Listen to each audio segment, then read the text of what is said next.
आज आपण आहे ना अतिशय साधी सिंपल अशी एक रेसिपी बघणार आहे, ज्या लहान मुलांना किंवा आपल्याला सगळ्यांनाच भाजी आवडत असते किंवा आपण वेगवेगळ्या पदार्थामध्ये हे टाकत असतो. पिझ्झामध्ये वगैरे पनीर वापरतो, तर ते पनीर आहे ना आज अगदी ओरिजिनल असं पनीर घरच्या घरी कसं बनवले ना ते तुमच्या बरोबर शेअर केलेलं आहे. अगदी डेअरीत मिळतं ना तसं एकदम घट्ट सर असं प्लेन असं पनीर बघू शकता तुम्ही, किती छान झाले घट्ट असे पनीर तयार झाले. तर चला बघूया हे पनीर मी कसं बनवलं आहे ते. तर हे पनीर बनवण्यासाठी आहे ना मी अगोदर 1 लिटर दूध घेतलेलं आहे आणि दूध आपल्याला चांगलं उकळून घेण्यासाठी असं एक जाडबुडाचं पातेलं घ्यायचंय. आणि त्या जाडबुडाच्या पातेल्यामध्ये ना आपल्याला खाली तळाला थोडंसं 2 ते 3 चमचे ना पाणी ओतून घ्यायचंय. तर हे पाणी कशासाठी ओतायचं, तर हे दूध आहे ना आपलं तापवताना खाली करपू नये म्हणून असं पाणी ओतून घ्यायचं, म्हणजे खाली दूध आपलं लागत नाही. तर पाणी टाकून घेऊन आहे ना मी सगळं 1 लिटर दूध आहे या पातेल्यामध्ये काढून घेतलेलं आहे. आणि याला आपल्याला चांगली उकळी आणायची. तर असं पनीर बनवलं ना तुम्ही घरच्या घरी दुधाचं, तर अतिशय छान होतं. आणि हे दूध आहे ना माझं गाईचं आहे, तर मी आज गाईचं दूध वापरून हे पनीर बनवणार आहे. तुमच्याकडे जर गाईचं दूध उपलब्ध नसेल ना तर म्हशीचं वापरलं तरी पण चालतं. तर हे 1 लिटर दूध मी घेतलेलं आहे आणि आपल्याला चांगलं मिडियम गॅसवरती ठेवून चांगली उकळी आणायची. उकळून घ्यायचं आपल्याला हे दूध. तुमच्याकडे जरी अगोदर तापवलेलं असेल किंवा साईचं वगैरे दूध असेल ना तरी पण ते चालतं. एकदम असं फ्रेशच पाहिजे असं काही नाही, त्याचं पण पनीर तुम्ही बनवू शकता. ते पण दूध चांगलं उकळून घ्यायचं आणि त्याच्यामध्ये जी साई आहे अशी येते ना ती अशी दुधामध्ये मिक्स करत जायची, याच्यावर साई होऊन द्यायची नाही. तुम्ही जर असं दुधावर साई आणली ना तर मग पनीर आपलं असं भुगा होत होते, असं एकदम घट्ट प्लेन असं होत नाही. त्यामुळं ही साई आहे ना याच्यात मिक्स करत जायची, साई याच्यामध्ये येऊन द्यायची नाही. बघू शकता तुम्ही आपलं दूध चांगलं उकळलेलं आहे.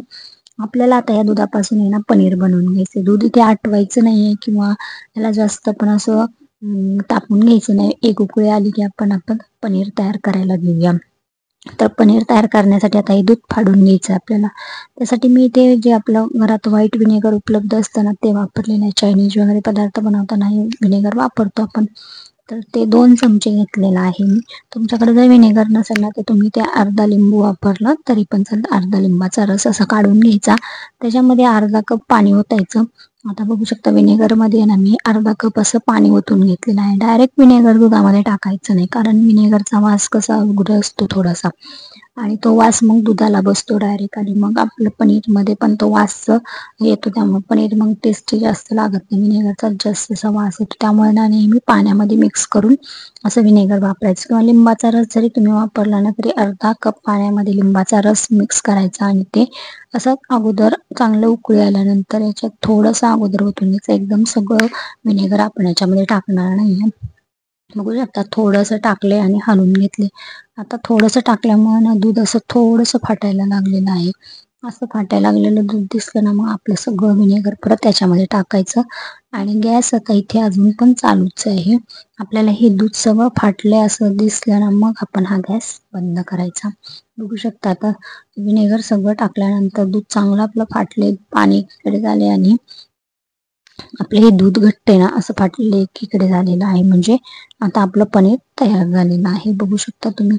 आता इथे ना आपण गॅस बंद करायचा. तुम्ही जर जास्त वेळ असं गॅस चालू ठेवला ना तर हे दूध आहे ना असं खूप चिवट व्हायला लागतं आणि पनीर आहे ना मग असं मऊ लुसलुशीत बनत नाही, ते असं कडक पनीर बनतं. तर त्यामुळे ना इथं असं आपलं दूध फाटलेलं दिसलं की आपण गॅस बंद करून घ्यायचा. आणि आता आहे ना आपण हे पनीर आहे ना एका अशा कॉटनच्या कपड्यामध्ये गाळून घ्यायचं. तर याच्यासाठी ना व्हाईटच कापड वापरायचं. बघू शकता हे उपरणं जे आपल्या सगळ्यांकडेच असतं, उपरणं मी घेतलेलं आहे, कारण यातून आहे ना लगेच पाणी निथळून जाते. तुम्ही जर जाड असं घेतलं ना तर पाणी गळत नाही, असं पाणी गळणारं असं पातळ कापड घ्यायचंय आणि व्हाईटच घ्यायचं. कलरचं शक्यतो घ्यायचं नाही, कारण कलर लागण्याची शक्यता असते त्यामुळे. तर हे मी उपरणं जे आपल्याकडे लग्नात वगैरे मिळतात ना ते वापरलं आहे. तर हे सगळं पनीर आहे ना मी इथं घेतलेलं आहे. खाली एक चाळणी ठेवली आपली पुरणाची आणि एक कुंडा ठेवलाय, त्याच्यावरती चाळणी ठेवून हे पनीर ते ओतून घेतलेलं आहे या उपरण्यामध्ये. आता आपण आहे ना याला 2 ते 3 वेळेस आहे ना चांगलं धुवून घ्यायचंय. आपण जे विनेगर याच्यामध्ये टाकले किंवा तुम्ही लिंबाचा रस टाकलेला असेल तर त्याचा वास आपल्या पनीरला राहू नये ना म्हणून गार पाण्याने 2 ते 3 वेळा ना मी असं धुवून घेतलेलं आहे. बघू शकता गार पाणी घेतलेलं आहे मी आणि असं चमच्याने सगळं पनीर आपल्याला हलवून घ्यायचं आणि असं दूध जायचं. त्याच्यामुळे ना विनेगरचा वास सगळा त्यातला निघून जातो आणि त्याच्यामध्ये जे पिवळसरपणा जो असतो ना तो पण निघून अगदी पांढरं शुभ्र असं पनीर आपलं तयार होतं. तर इथे बघू शकता 2दा मी धुतले. आता अजून एकदा 3दा मी हे धुवून घेते पनीर चांगलं. तुम्ही चांगलं पनीर धुतलं ना तर इथे काही प्रॉब्लेम नाही.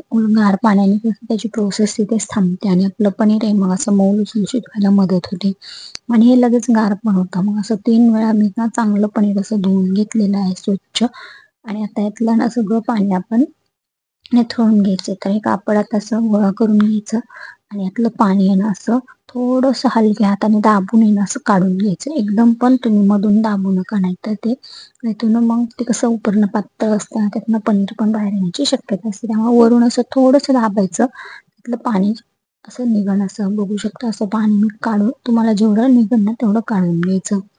अशा प्रकारे ना मी यातलं सगळं पाणी हाताने असं काढून घेतलेलं आहे आणि आता आपण याला सेट करायला ठेवणार आहे पनीर. तर असं खाली ठेवून आहे ना मी त्याला असं चपटा आकार दिलेला आहे थोडासा गोलाकार, म्हणजे आपलं पनीर आहे ना असं सेट होत आहे. आणि असं चाळणीमध्ये ठेवून आपल्याला जवळ अर्धा तास मी असंच ठेवलेलं. त्याच्यावरती ना असं जडसर काहीतरी ठेवायचं म्हणजे तो आकार त्याला तसाच राहतो, दबून राहतो. त्याच्यामुळे असं जडसर असं काहीतरी ठेवायचं. हाताने छान आकार दिलाय त्याला आणि मी आता त्याच्यावरती ना जड अशी उकळी असते ना ती ठेवलेली आहे. त्यामुळे त्याला सेट होण्यास मदत होते. आपलं सगळं पाणी पण आसन तेवढ्याने निथळून जातं आणि एकदम कोरडं असं पनीर आपलं तयार होतं. तर बघू शकता तुम्ही असं सगळं मी ना जड ठेवून दाबून ठेवलेलं आहे. जड अतिशय छान असं पनीर आपलं घरच्या घरी ओरिजिनल असं पनीर तयार होतं. आजकाल पनीरमध्ये खूपच भेसळ असल्याचं आपल्याला बातम्या ऐकायला मिळतात, त्यामुळे जास्त बाहेरचं पनीर पण खाऊ वाटत नाही. त्यामुळे तुम्ही त्यापासून असं घरच्या घरी पनीर तयार केलं ना तर याच्यापासून भाजी पिझ्झामध्ये आपल्याला टाकायला असं पनीर आपण घरच्या घरी तयार करू शकतो. तर अर्धा तासानंतर मी ह्याला काढून घेतले आणि बघू शकतो एकदम घट्ट असं आपले पनीर तयार झालेलं आहे. तुटलेले नाहीये कुठे किंवा त्याला असा भुगा वगैरे झालेला नाहीये. त्याचा गोल असं पनीर एकदम छान प्लेन तयार झालेला आहे. जवळून दाखवते तुम्हाला किती छान असं बाहेरून विकत आणतो ना तसं झाले. कडांना पण अजिबात चिरा नाही, ते एकदम प्लेन असं पनीर आपलं तयार आहे. आता मी तुम्हाला चिरून दाखवते बघा. चिरताना पण याचा भुगा होत नाही, एकदम गुबगुबीत लुसलुशीत असं जे पनीर आपण बाहेरून आणतो ना तशा त्याच्यात पण तयार झालेलं आहे. तर नक्की ट्राय करून बघा असं घरच्या घरी पनीर. जर रेसिपी आवडली असेल तर रेसिपी लाईक करा, शेअर करा आणि आपल्या चॅनल नक्की सबस्क्राईब करा.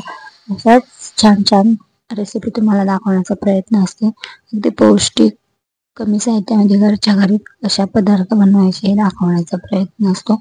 तर तुम्हाला जरी पनीरची रेसिपी आवडली असेल तर नक्की ट्राय करा आणि आपल्या रेसिपीला लाईक करा.